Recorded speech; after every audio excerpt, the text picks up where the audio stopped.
Here's a quick video on how you can see the player count of any game on Steam.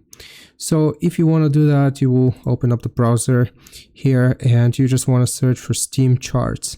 Here, if you click on steamcharts.com, it's going to display a list of all of the currently top games by current players. So as you can see, currently CS2 has 850,000 players playing it. Different games here. So let's say that you want to search for a specific game. How can you do that to see the player base? Here in the top right, you will see search games.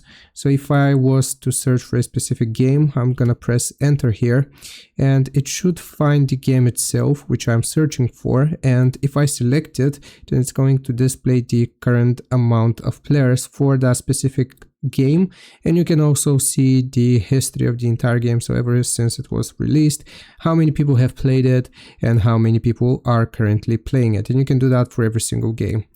I hope this video helps you out. Leave a like and subscribe, and I'll see you next time.